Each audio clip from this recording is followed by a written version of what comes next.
Olá pessoal, bom dia, boa tarde, boa noite a todos os senhores que são inscritos no nosso canal Anotações de Processo Civil.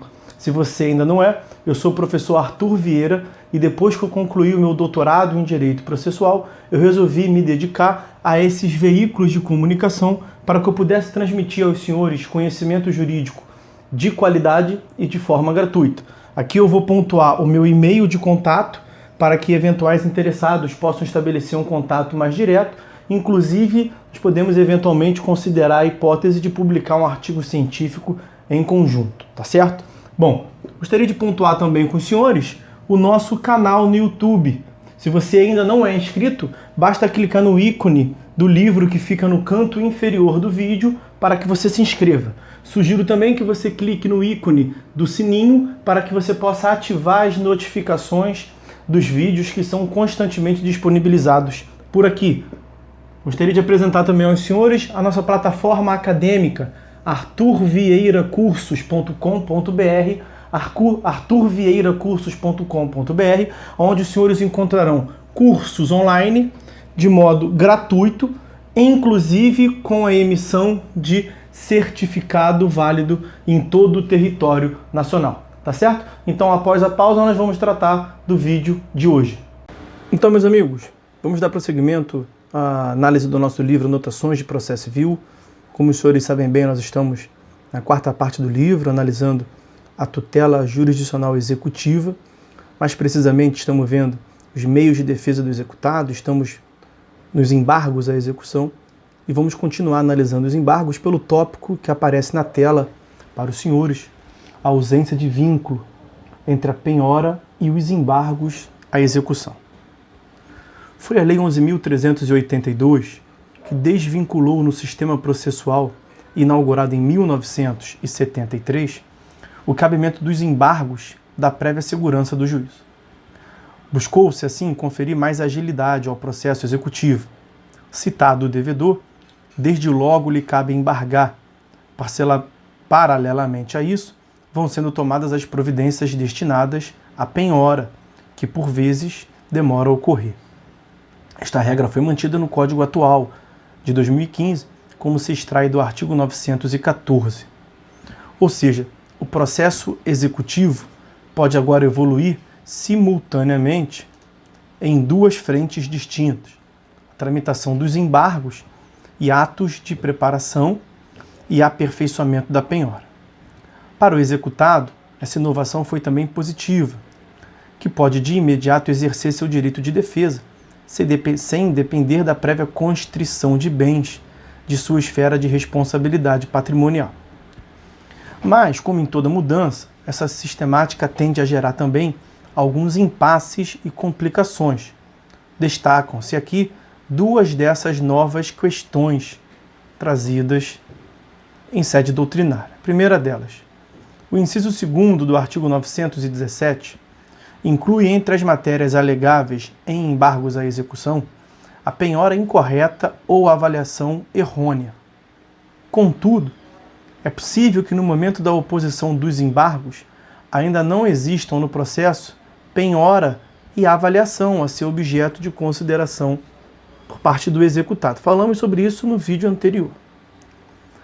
Quando isso ocorrer, qual via deverá empregar o executado para apontar defeitos na penhora e na avaliação?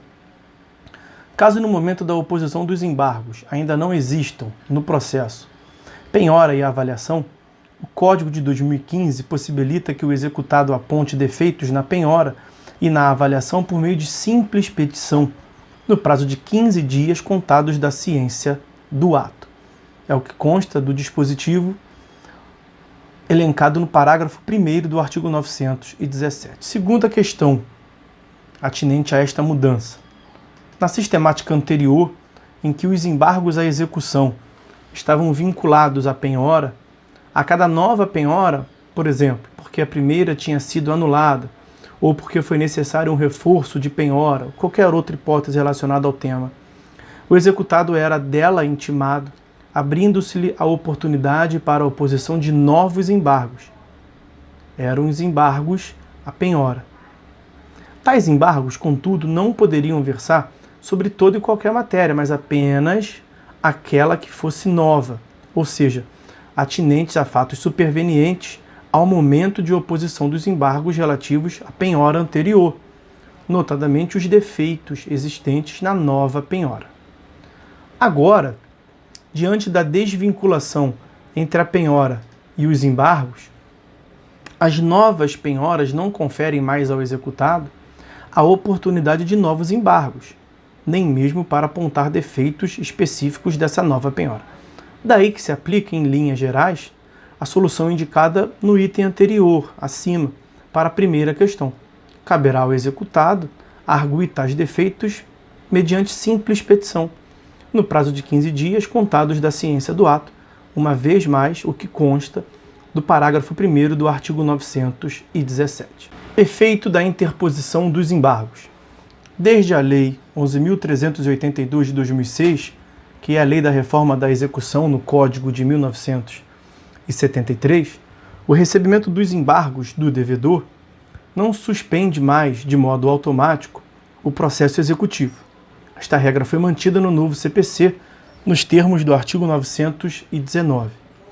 A atribuição de efeito suspensivo depende de pleito do embargante e de específica decisão do juiz, que apreciará dois requisitos, quais sejam, em primeiro lugar, a relevância da fundamentação dos embargos e, em segundo lugar, o perigo de danos graves de reparação difícil ou incerta, caso a execução prossiga.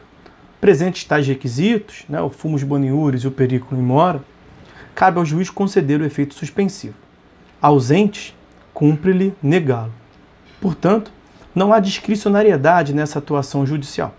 A decisão que conceder ou negar o efeito suspensivo deve ser fundamentada a teor do inciso 9º do artigo 93 da Constituição e também do artigo 11 do Código de 2015, e será passível de recurso de agravo de instrumento, como se vê do inciso 10 do artigo 1015, que regulamenta o cabimento dessa modalidade de recursão.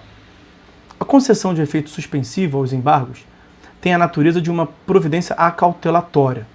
A suspensão da execução, quando presentes os requisitos acima mencionados, destina-se a resguardar a eficácia do provável resultado final dos embargos. A decisão relativa ao pedido de efeito suspensivo pode ser, a pedido da parte interessada, revogada ou modificada a qualquer tempo, por decisão também motivada do juiz, e desde que existam circunstâncias novas que justifiquem a alteração do pronunciamento anterior. Vejam nesse sentido o parágrafo 2º do artigo 919. Os embargos podem, eventualmente, implicar a suspensão parcial ou total da execução. Vejam o parágrafo 3º do artigo 919 e também o inciso 2º do artigo 921. A suspensão parcial pode ocorrer em duas situações distintas. Em ambas, a execução prosseguirá no que tange a sua parte não atingida pelo efeito suspensivo. Numa primeira hipótese de suspensão parcial, os embargos impugnam a totalidade da execução, mas o juiz reputa que apenas em relação a uma parte dessa impugnação estão presentes os requisitos do parágrafo 1º do artigo 919, e então defere o efeito suspensivo apenas relativamente a essa parte dos embargos. Numa segunda hipótese, os próprios embargos são parciais, isto é, atacam apenas parte da dívida ou apontam defeito referente a uma parcela do processo executivo que não o afeta como um todo. Nesse caso, ainda que a atribuição do efeito suspensivo pelo juiz atinja a totalidade dos embargos, isso significará a suspensão apenas parcial da execução nos limites da impugnação contida nos embargos.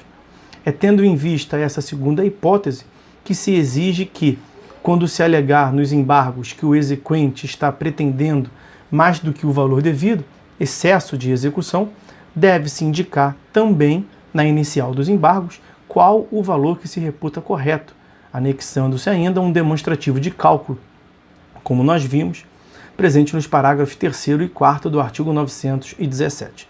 Isso permitirá ao juiz, caso atribua efeito suspensivo a tais embargos, delimitar com precisão a quantia em relação à qual a execução pode desde logo prosseguir. Havendo mais de um executado, caso seja concedido efeito suspensivo aos embargos propostos por um deles, isso implicará a suspensão da execução também para os demais devedores, apenas na medida em que os fundamentos aduzidos nos embargos sirvam para estes.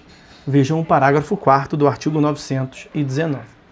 Em todo e qualquer caso, mesmo quando atribuído efeito suspensivo aos embargos, isso não impede que se promova a penhora e a avaliação eventualmente ainda não realizados. Parágrafo 5º do artigo 919. Ou seja, a suspensão da execução eventualmente propiciada pelos embargos diz respeito apenas aos atos posteriores à penhora e à avaliação, ou seja, basicamente os atos da fase expropriatória. No que concerne aos embargos de retenção, a possibilidade de o credor, mediante caução ou depósito, poder emitir-se na posse da coisa, ainda quando pendentes tais embargos, não significa que eles não possam ter efeito suspensivo.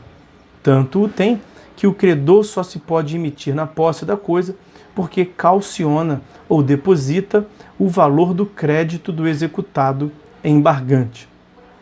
Rejeitados os embargos do devedor, a apelação contra sua sentença não terá efeito suspensivo. Vejam o que consta do inciso 3º do parágrafo 1º do artigo 1012, que trata da suspensão da apelação. E também o que consta do enunciado de número 331 da súmula de jurisprudência dominante do STJ. Então, ainda que o juiz tivesse inicialmente atribuído efeito suspensivo aos embargos, o processo executivo tornará a tramitar na pendência da apelação.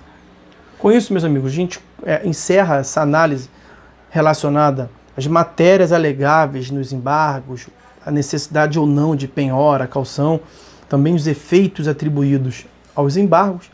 E no próximo vídeo nós vamos tratar do procedimento que esse meio de defesa do executado, os embargos, observam, tá certo? Então, meus amigos, é isso, por hora é só. Fiquem todos com Deus e até a próxima.